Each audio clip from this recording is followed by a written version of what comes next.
Hey guys, what's up? So in this quick video I'm going to show you how do you make your Bitmoji pregnant. Okay, so in your Bitmoji your gender is female. Then go to your profile. In your profile tap on this avatar.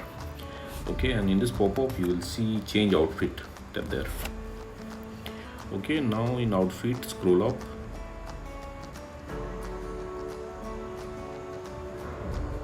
until you see maternity. Here choose the outfit. Okay, save it and you are done. Now your avatar is pregnant. Okay, let me show you some pictures. Let's try the stickers. Okay, as you can see, accordingly your stickers also change.